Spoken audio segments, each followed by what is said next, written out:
This is Chaos Theory and Cosmic Chisme, where we put the chaos into theory and spill the tea about the connections between us, nature, and everything in between.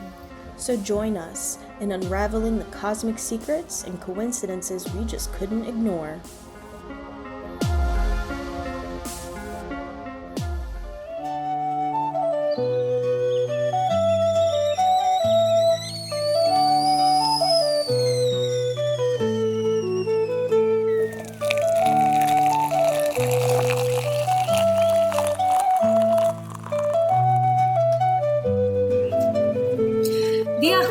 Chismosos. We put a kettle on and filled it to the brim with nothing but piping hot chisme just for you. I'm Kaylene. And I'm Ashley. And today we are going across the other side of the world to an island filled with fierce warriors, storytellers, and poets. We're going to be talking about, did you guess it?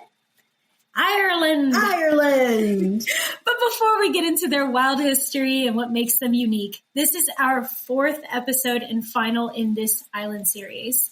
If you haven't listened to our previous episodes, go back and listen to them to see an even bigger picture. You may still be able to follow along and find this episode interesting, but you might be missing out on some of the references. And moving forward, while we have lots of ideas of things to talk about, what would you all like to hear? Write to us at Chaos Theory Cosmic Chisme on Instagram or email us at chaostheorycosmicchisme@gmail.com.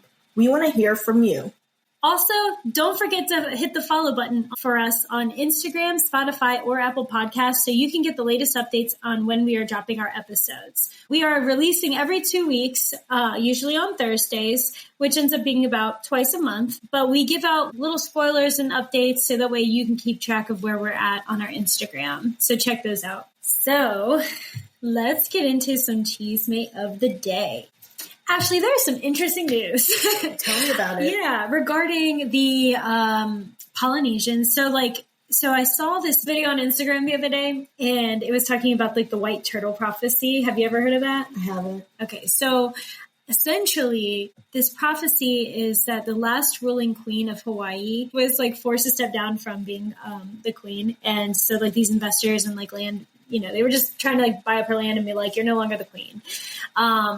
And so before she gave up her crown, she went and meditated for 2 days. And she prophesied that when a white turtle returns to Hawaii with its hatchlings, ships from the west will come and free the spirit of the islands. Yeah. So then she made this prophecy and then, gave up her crown. But recently, according to this video, there's been sightings of this white turtle. Interesting. Okay. Yeah. Which reminds me too of do you remember a few years ago, maybe it was around COVID times or whatever, but there was the white buffalo that showed up, and that was also, it was also a prophecy. I don't know what to think. It was something about the Native Americans or indigenous tribes out there that it was something about once a white buffalo was born, it meant that the land was going to be returned to them or something. I could be totally butchering it. It just seems like there's all these little prophecies coming out. I don't know how true this is. I don't know if this is just to get people's attention because it does kind of feel like a certain level of the end of times or something right now. But I don't know. I thought that was interesting. Also, quick update on Puerto Rico. So some of the stuff that, we didn't really get into in that episode about Puerto Rico was that the current like issues that are going on basically is that there's like huge tax breaks and there's not the same type of taxes when you move to Puerto Rico that there are in the States.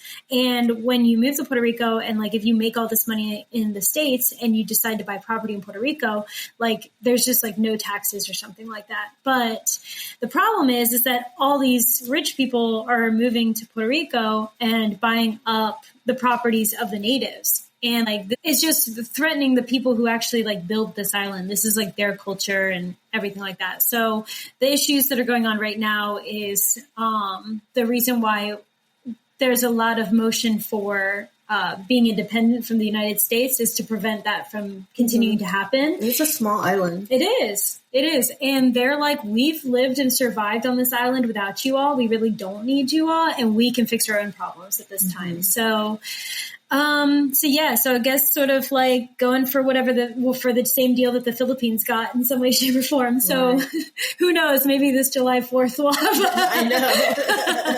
an independence for Puerto Rico. For the Philippines, well, right now the Philippines and China aren't getting along.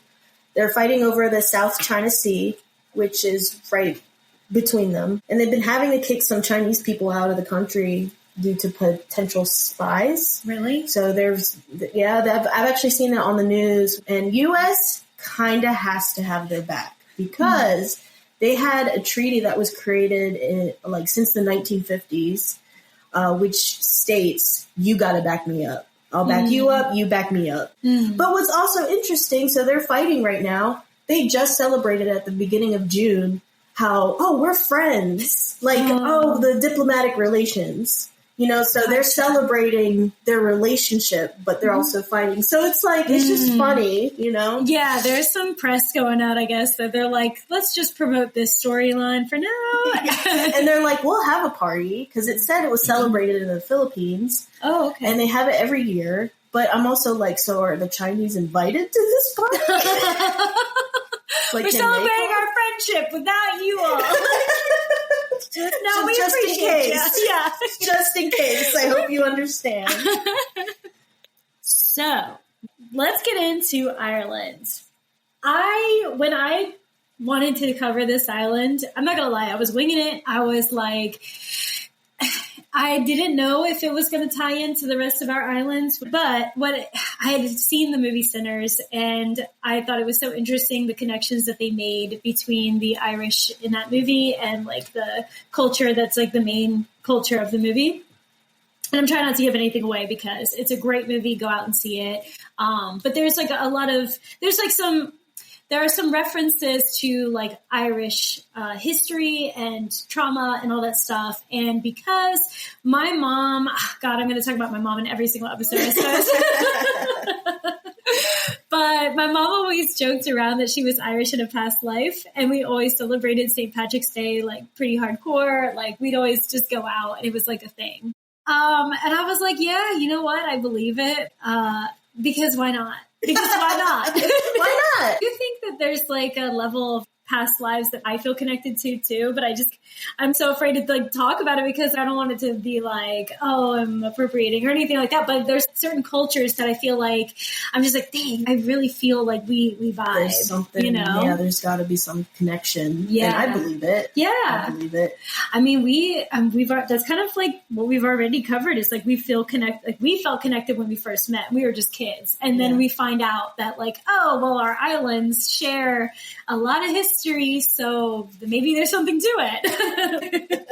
So that brings me back to Ireland, also given the fact that my mom allegedly has an Irish name, and I do too. So that's what I've learned. And also my boyfriend is like 96% Irish or something like that. We did his 23andMe. And I was like, wow, this is interesting. This is like a reoccurring island or reference or cultural reference ever to that is so random, like connecting to my childhood and then my life and repeating in my zeitgeist. So then when I started to dive into the culture and the history and all this stuff about Ireland, I found a lot of really interesting things because there is still a lot of mystery behind what actually happened, because the Irish or at least the early Irish, the Celts and the Gaels, they didn't really write. They just told stories.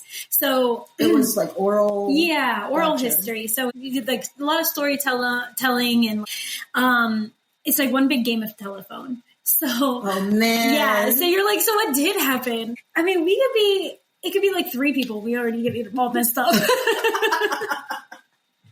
Yeah. So going through this history is because there were a lot of different backgrounds and stories about the mythology, the history, like how it all started. But the earliest history that I learned about was there was a rumor that the first ever settlers on Ireland, and we're just coming out the gate with it, were Spanish. Oh boy. I was like, those Spaniards, they get around.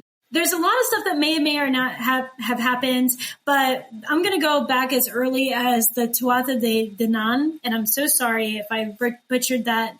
Tuatha de Danann, which is the Gaelic people of the goddess Danu in Celtic mythology. So this race inhabited Ireland before the arrival of the Milesians, I believe, the ancestors of the modern day Irish. They were said to have been skilled in magic, and the earliest reference to them relates that after they were banished from heaven because of their knowledge, they descended onto Ireland in a cloud of mist. So like that's like their mode of travel, the mist. Oh, okay. Yeah. So this, like, as far as we know, mythological group of peoples, their whole thing was like connection to the earth, to nature. They inhabited the land. They were in the trees and like all this stuff. They were people that like really knew how to utilize and connect to nature. Okay. So their magic really was based off of the energy off of the earth. And so the Milesians are like, that's like when we really start to record actual inhabitants. The Tuatha De Danann are like the mythological peoples, but the actual like ancestral humans are traced back to the Milesians. Okay. Yeah. So then they were like a subgroup of the Celts that came from like Middle Europe. Okay. Right. So then when they traveled to Ireland and they were the Milesians and stuff, that's when they also took on the new subculture Gaelic. So that is like such an important part of this story because the Gaels, the Milesians, the Celts, like those names for that group, that is who Ireland was before the influence of Christianity.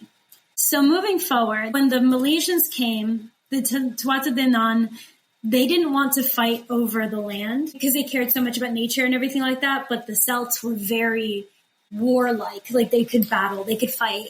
Okay. So when they get to Ireland and they're like fighting over the land, the Tuatha De Danann actually decided, you know what, we're not going to like continue to fight and destroy the land. We'd rather secede and go. And they created a deal, like their treaty deal was you take the top half, we'll take the bottom half. Okay. Yeah. So it's like they still have a grand rulership over the land, that they're just subterranean. Okay. Right? Like they live in the holes and the burrows, and we'll talk about a little bit like the fairy forts and stuff. So a little bit more about this mythology, right? The Tuatha De Danann, they inhabit the land and they have, you know, connections to like the modern day culture around like fairies and fae culture. Okay. So then they say that like whenever the Celts or the Irish are like not taking care of their land very well, that like a mist will appear, and then that's like how they travel. Stop. Yeah. So they're like, well, we're gonna like throw a little smoke grenade and like in the cover of night, just peek around and start messing with people. So then they start to like come in forms of like other mythological creatures, like the banshee. So I feel like everybody has heard the term banshee, or like the people say like, oh, she screamed like a banshee, blah, blah, blah. And so you think of it as such like a horror, like kind of creature, cryptid or something like that, right? When I hear banshee, I think of like something loud, something very noisy. You know, that's kind of what I think of when I hear banshee. And like they specifically made her like this otherworldly woman. She's beautiful any other time, but when she's like warning you or when she's screaming, when the banshee is like screaming, she's, you know, her hair's floating in the air to make her look otherworldly. She has like, obviously she can like scream super loud and like all this stuff. But she's not actually a horror character. She's supposed to be a warning. She's supposed to be like almost like a guardian angel. But I guess that's how you have to talk to the Irish. You have to scream at them. Okay, yeah. She's like, I've tried to do it the quiet way. Yeah. She's like, so I'm going to give it to you straight. But yeah, so the Banshee is one mythological like fae or like remnant of the Tuatha De Danann that is a warning to the Irish people. And there's actually a really good movie that my boyfriend and I watched last St. Patrick's Day because I was like, we need to learn about your culture now that we know. So we watched The Banshees of Inisherin. And there's some really interesting, just like cultural nods throughout that movie. It talks about the sadness that lives there today and just sort of like what the Irish people have gone through. And also just sort of like the connection or disconnection thereof of them and the Fae and Celtic culture. So going back to the movie Sinners, I want to like mention and nod to the fact that we're going to get into some of the colonization, the trauma, the things that really impacted the Irish people as to why the main villain in the movie Sinners was able to, or at least tried to be able to connect to the African Americans of the South during that time. In addition to like everything we talked about with the Tuatha De Danann, how they're like fairies and stuff today, there are some rules about fairy life, fairies and stuff. And when we talk about the fairies, we're not talking about like these, cutesy little like Tinkerbell or anything like that. Like fairies are the current occupiers of the land. Okay, so if we go to Ireland, yes. We should abide by these rules, right? Yes. I think it's only respectful to the culture and it's respectful to the land because this is the thing about Ireland.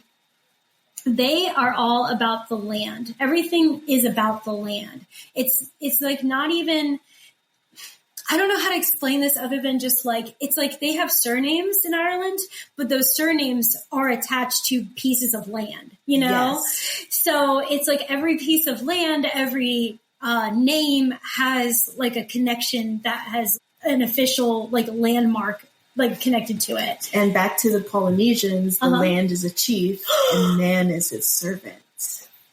And there you go.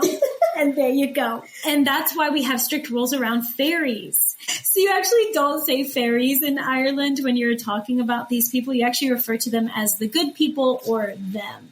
Okay. We just acknowledge that they're around all the time and they're always listening and they're always just you don't speak bad about them. Yeah. Is this like a religion? This is that culture that came with the Celts, the Gaelic, the Gaels. I mean, you also never thank them. It's seen as insulting because it was their land before any of them even arrived. So they're like, don't thank me for taking care of, taking care of things. Like we were in partnership together because like we're trusting you. Like you could have beaten us in war, but we still have a loyalty to the land and we live underneath, the land. I'm going to be like that from now on. Yeah. If someone says thank you, don't thank me. Interesting. I do think that's interesting too because I was gifted a plant not too long ago, like a few months ago, and I said, thank you, that's so sweet. And they were like, don't thank me, that's bad luck. And I was like, what? Are they Irish? No, they're Polish. But I was like, why was that a bad thing? But you gave me a gift. I don't know how else to, because like I'm so polite. I'm like, I don't know what anybody. Yeah. I'm like, what am I supposed to say? Like, that's right. Yeah. Like, here's a plant. Of course there is. Of course you gave me a plant. Do I say nothing? Right? So I just take it in silence. How do you receive a plant? If you know how to receive a plant, please comment. Please reach out because we need to know. But I wonder if that has anything to do with this, like sort of this, I don't know. Yeah. Okay. I'm not quite sure. Okay. You also want to avoid fairy trees, mounds, and circles. So like fairy forts and things like that. Like there's, fairy circles where like, if you ever see like a circle of mushrooms growing. Okay. So anything circle. Yeah. So that like kind of grows like naturally like that. So they say like those are the portals to the other world. Like that's how the Tuatha De Danann, like, and the fairy, the fae, the culture, the good people, that's how they enter the above world. Okay, I see. Okay, so that's their portal. They lay down a mist Okay. And then they come up through the fairy forts and the mounds and the circles and all that stuff. So yeah, I think they're so cool and so pretty. And I can't like wrap my head around like just living somewhere so magical. Some occur, I think, in nature, and then some are built as well. So let's get into British colonization and the influence of Catholicism. So, this goes as far back as the 12th century. So the Gaelic culture occupied Ireland for a while, but the Anglos actually conquered the Irish in the 12th century. So it's been a very, very long battle between the Irish and the British. So in 431 CE, the transfer of Christianity took to Ireland. St. Patrick is known for driving out all the snakes, which are actually the pagans. So it's like St. Patrick is responsible for taking out a big chunk of and erasing and trying to get rid of the whole Gaelic culture, which is interesting because, we align St. Patrick's Day with like celebrating Irish culture. Yeah. But we're kind of celebrating a lost people and a conquering from the Anglos. And he wasn't even Irish. He was Anglo. He was a British. I'm like, I didn't get to go as far as like really going into the Irish response to St. Patrick's Day. Mm-hmm. But yeah, it's definitely more of an American celebration. And I wonder if that's like to do with our Christian sort of foundation as well. There's so much. There is so much. We got a lot to get into. Yeah. So St. Patrick drove out all of the pagans. So he drove out the Celts and he drove out the people who had a strong connection to nature. In the 12th century, they slowly started to establish a high king. So they made it a monarchy. Henry II invaded with English nomads. In 1172, Henry II named himself the Lord of the Island. In 1250, 3/4 of the island was taken by England. So the Irish were now being completely taken over by the English. And normally you'd think like, dang, how do you put up a fight for that, right? Right. And it only gets worse because then the Irish were told that they couldn't hold any political office. They also were stripped of their resources, so they experienced the potato famine. And they were forced to learn English and delete and erase their original tongue, which was Gaelic. Oh. Yeah.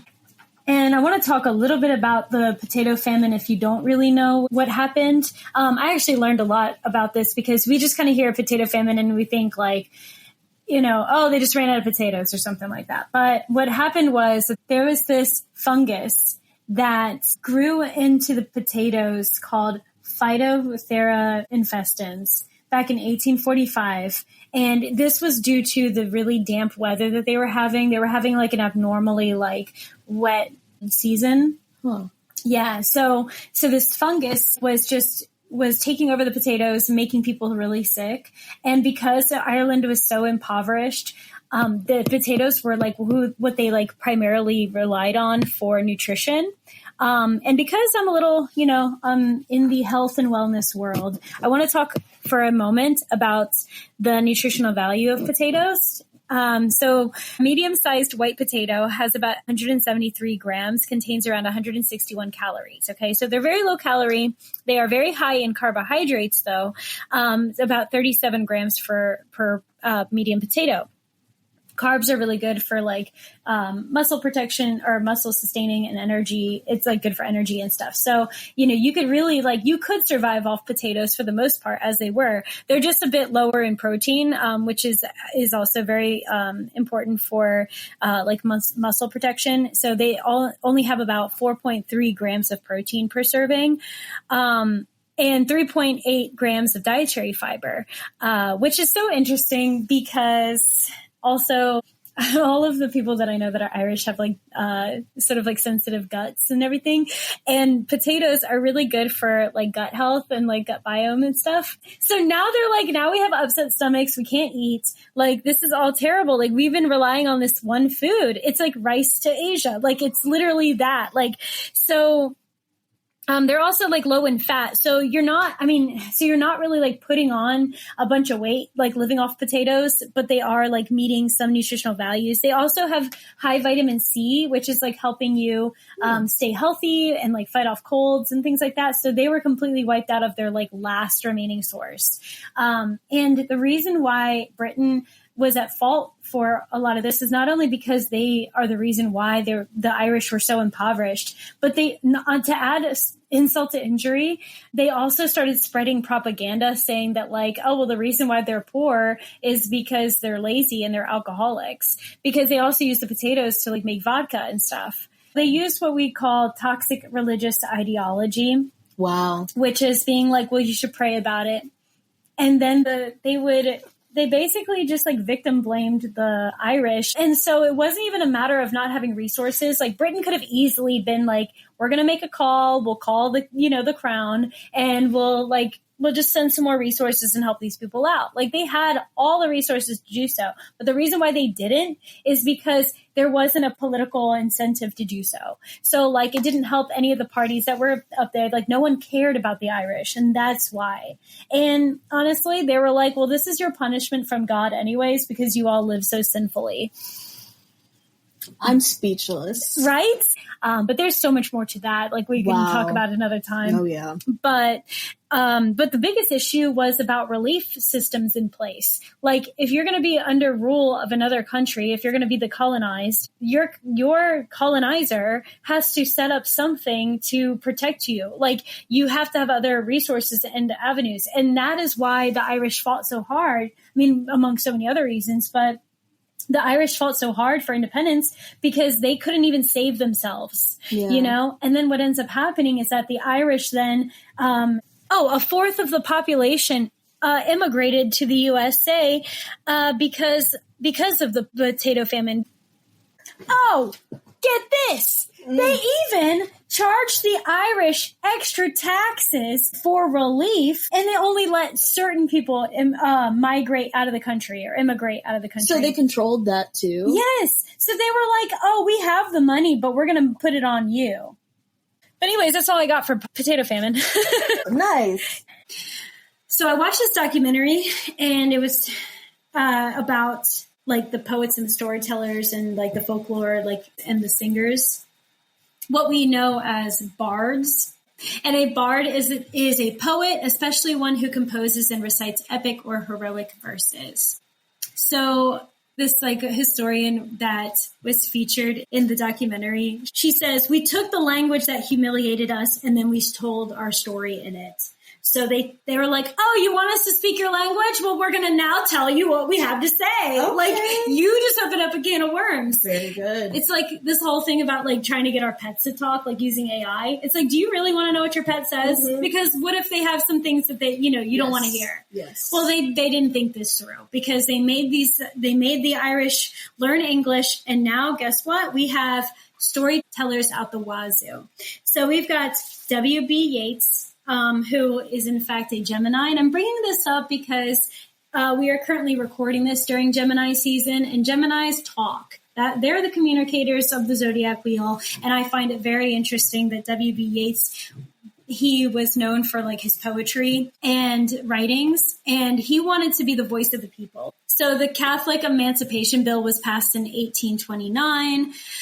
The potato famine, which is like what we all know is like the biggest struggle that Ireland faced in its more recent history, where thousands died. England didn't care, and a fourth of the population immigrated to the USA. Okay. So it was like during that time that W.B. Yeats, he wanted to offer a voice for the people, hoping that they'll be empathized with through poetry. So he kind of had like this romantic way of like being like, I'm just going to make sure that like we always talk about what happened. I want to tell these stories about the land, tell them what they, tell everybody about like what we're experiencing and stuff. And they're like, maybe, just maybe, if we talk enough about what's going on, like someone will care. Yeah. But unfortunately, that just wasn't that easy, because you can talk all day, but without action, you can't really get a whole lot done. Mm-hmm. Well, enter Maud Gonne. Maud Gonne was this woman that he was absolutely in love with. And Maud was an activist, and he was like, she's the perfect woman. She's beautiful and she's dangerous. And I was like, okay, get it, Maud. Yeah, so Maud's a baddie. And Maud was a political activist, and she like was kind of like hooking up with Yates. Like they had a thing for sure. But like he was like madly in love with her. And so she was able to get him motivated to be like, look, you can't just sit there and write your little poems in your house and in your own safety. We're perfect for each other. Exactly. And be like, oh, I'm making a difference. And she was like, no, you gotta get out there and start something. So, you know, of course, like when things started to migrate, so he'd go out into the courtyards and stuff like that. And he'd be like, it's funny because he's like, I thought you were going to do that for me. Right. Yeah, seriously. She was like, no, I'm not doing this by myself. Okay. She was a Sagittarius. So that checks out. Like, because Sagittarians take action. They storytell. They're like, yeah, I'm out here. So then Yates is like, all right, cool. I'll go to the courtyard. And so he starts reciting his poem. He's like, let's not forget, we come from the Gaelic people. Hell yeah. Shout out the good people. Right. Shout out them. Shout out the good people. And Maud's like, love your effort. It's just not enough. It's not enough. So then W.B. Yeats, he then collaborates with Maud, and they build a theater. Because they're like, you know what really gets the people going? Plays. Okay. Yeah. So they're like, we need people to feel us. We can't just be moping around reading poetry to people. People are bummed out. They're like, yeah, we know that sucks. Mm-hmm. Yeah. So you know what we do? We dupe people into entertainment. You know, we say, hey, look, you want to come see this show? And, I love that. That's right? I love this lady. Yeah.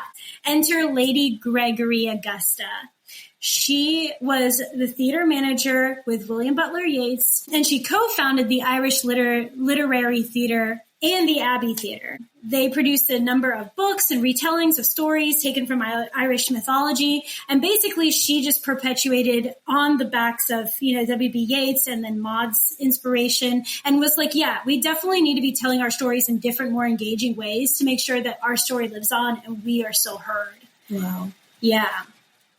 So today I did a little bit of a dive onto like musicians and other writers and things like that. And I learned that the Irish had a lot more influence than I even realized. Mm-hmm. So there's W.B. Yeats. There's Oscar Wilde. I mean, every single quote ever was by Oscar Wilde. Whether or not it's true, we don't know. Mm-hmm. But Oscar Wilde is like the name that, you know, it's like, we see that name a lot. Right. We're like, who do we know that's telling stories and talking to us and giving us good advice? Oscar Wilde. Mm-hmm. C.S. Lewis. And yeah, another Irishman. And of course, he's like writing books left and right. You know, he's telling this story. He also talks about the Christianity influence and all this stuff as well. But there's magic in his works as well. Mm-hmm. Musicians, my favorite currently, Hozier. Love Hozier. He's a great storyteller. He's known as like a modern day bard.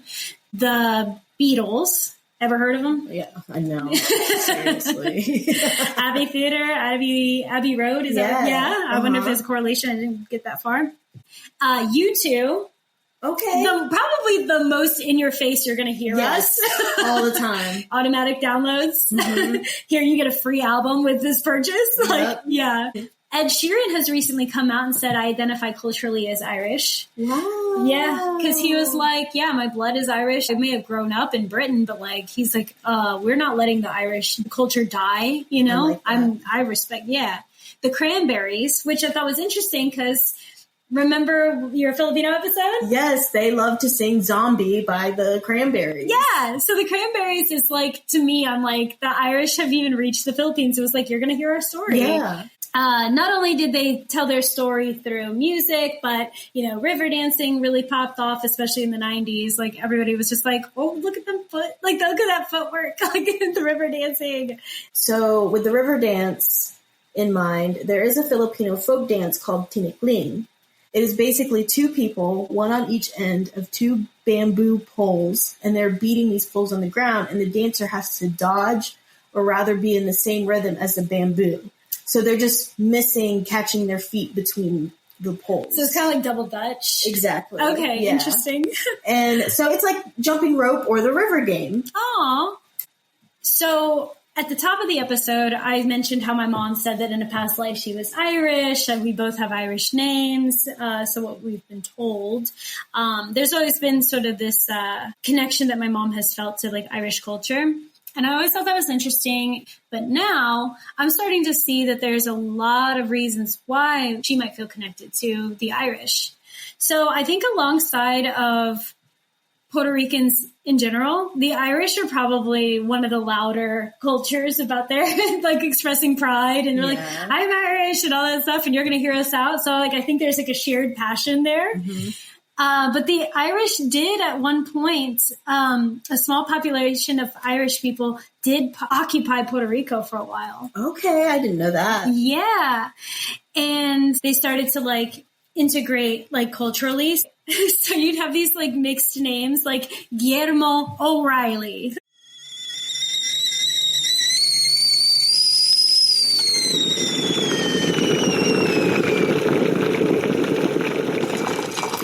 Hey guys, we've stirred the wrong pot and we're here to get the kettle straight. I said his name was Guillermo, but his name is actually Alejandro O'Reilly. So please disregard any future mention of Guillermo. It's Alejandro, and enjoy the rest of the episode.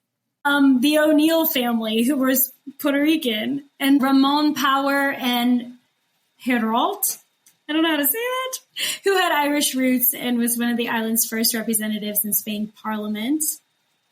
The O'Neill family also played an important role in military leadership on the island. And Guillermo O'Reilly was an Irish-born military engineer and helped fortify San Juan in the 1700s. Puerto Rico and Ireland have a long shared spirit of resistance, cultural pride, and resilience in the face of colonial rule. I think that we demonstrated that a lot in the Puerto Rican episode about they were like, so similarly to the Irish, they were like, oh, you're just going to teach us Christianity and teach us Spanish and then act like we're not going to talk about what we're experiencing? Mm-hmm. Nope. Right. So we have that Caribbean flair of just being like, hear us out. Then you have the Irish telling their stories, and they've last for generations. Mm-hmm. And this created a spiritual and symbolic connection that persists even to this day. Because Puerto Rico actually celebrates St. Patrick's Day too, which is still confusing because I'm like, what are we actually like? Yeah. Are we celebrating the Christian influence? Or are we celebrating the Gaelic roots? Yeah. But what I think is interesting too, and I forgot to mention this earlier, is that when Christianity started to influence Ireland, they made their own sort of fusion. So like they would still go to church on Sundays, but then they'd still give offerings to the Fae and honor the good people. Like they tried to harmonize both the Christian practices and the Gaelic practices. Okay. Yeah. And so in Puerto Rico, so Puerto Rico is still like, they honor the Irish influence, and they have like there's like pubs in Puerto Rico, such as Shannon's Pub, and others that go green with decorations, beer specials, and live music. Even some local schools and community groups use the holiday to explore Irish history and connection to Puerto Rico, teaching students about global cultures and immigration stories. Cool. Yeah. That's okay. So I did some research about how the Philippines might connect with Ireland, and I found some stuff. Interesting. So last episode we spoke about the Philippines and its history, and at first the Spanish and the natives somewhat got along, but later on things started to get worse. Oh. So natives started to become second-class citizens in their own home. And Catholicism was the name of the game. Mm. Spain just took over and wanted to wipe out everything native Filipinos created and just make it Spain. Wow. So a very important figure in Filipino history is nationalist Jose Rizal, who is widely considered as the national hero of the Philippines. And he was a super smart guy, a writer, a doctor, traveled everywhere. He spoke 22 different languages. I just don't even know how. Which doesn't even make sense to me. I would get so confused. Yeah, and then along with that, he specialized in ophthalmology. Okay. So he diagnosed and treated eye diseases and disorders. And he fought hard for national independence against Spain. And if we were to compare somebody from the United States to him, he would be like the Martin Luther King Jr. Oh, really? Yeah, so they were peaceful reformers, brilliant writers, fought for their beliefs and never backed down, and people listened to them. And Jose actually married an Irish woman. Oh my goodness. Yeah, Josephine. And she was born to an Irish couple that lived in Hong Kong, which belonged to Britain at the time. And her father fought for the British Army, so they moved anywhere he was stationed. So shortly after her mom died, she was put up for adoption by her father because he couldn't take care of her. And she was adopted by George, her godfather. And George was blind, and he heard of Jose Rizal, who, again, treated eyewitnesses. And so they traveled to the Philippines to find them. And they first traveled to Manila, but then Jose was in exile at the time because of, his words, what he was arguing against, against Spain. Mm-hmm. And so he was on an island called Dapitan, which is 4 islands south of where Manila was and 600 plus miles away from there. Dang. So they finally found him. I mean, can you imagine traveling that? Yeah. So they find him. And although Jose was unable to treat George's double cataracts, Josephine and Jose fell in love. Aww. Which I gotta say, I feel bad for George because he traveled all the way from Hong Kong to Manila to this other island, miles and miles away, in high hopes to find someone who could heal his vision. Aww. In the late 1800s, and all of that just for Jose to say, "Sorry, man, looks like you're staying blind, but I gotta say, I'm totally digging your daughter." I'll take your daughter, yeah. So Jose and Josephine fell in love and wanted to get married. And remember, Spain had control, which means Catholicism essentially did too.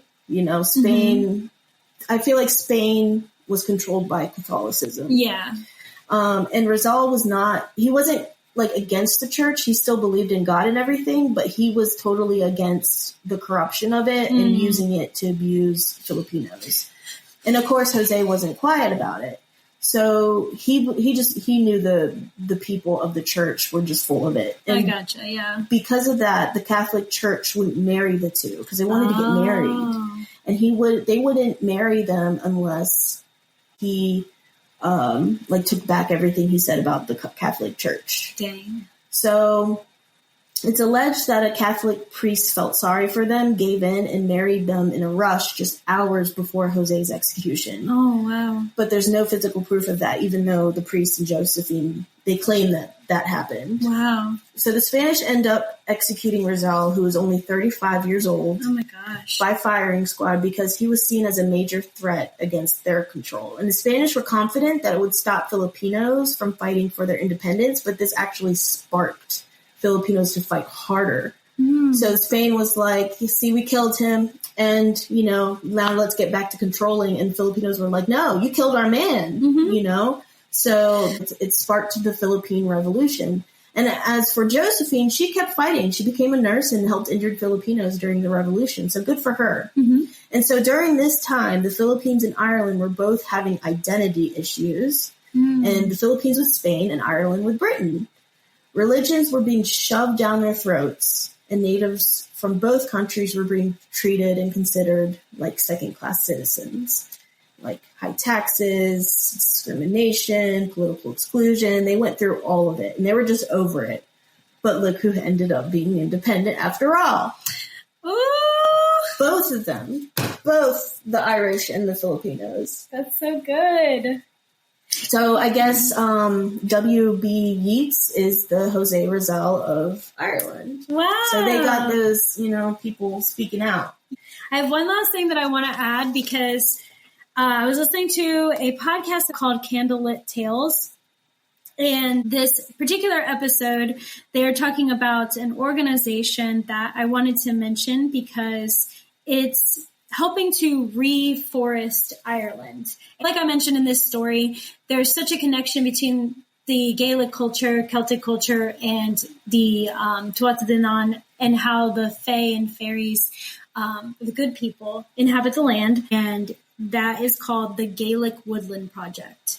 Again, the podcast that mentions the Gaelic Woodland Project is called Candlelit Tales. And this particular episode is called Trees and Mythologies. And I'll link that in the show notes as well, because it's a really interesting listen to where Ireland is today and how they can kind of overturn how much damage has been done to the island over honestly, centuries, because Ireland became an agricultural land and they became agricultural people. So there's this like sort of battle between clearing the trees and clearing the land for agriculture and kind of, repairing and almost like we're never going back to like the potato famine days, like we're going to be able to, feed our people. And, and they became sheep farmers too. That's like a really, like a wide known understanding of Irish culture is like sheep farmers, Mm-hmm. And so they're now like saying, well, we might have to cut back on the sheep to preserve the land.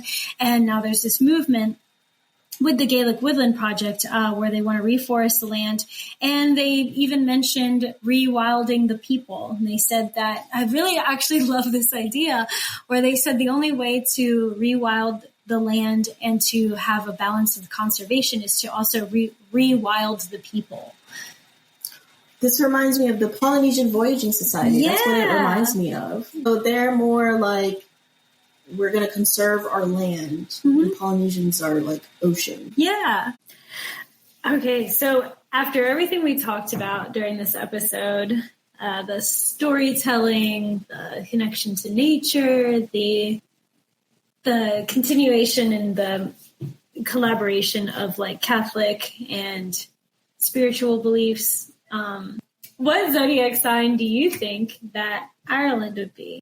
I would say I get torn because I go between Sagittarius and Pisces. Pisces just like for its relationship to the water and like there's like a lot of deep connection to like never forgetting, and I feel like Pisces connection to like the past and remembering things, but also continuing to like storytell and stuff like that. But also like Sagittarius, I don't know, this kind of like storytelling sign, and also the Irish end up everywhere. They're like travelers, so they like get around. So I feel like that's like a Sagittarius trait. So thank you to all of our chismosos, all of the support, the feedback, everything that we've been given over the last few weeks. Tune in next time and keep gossiping.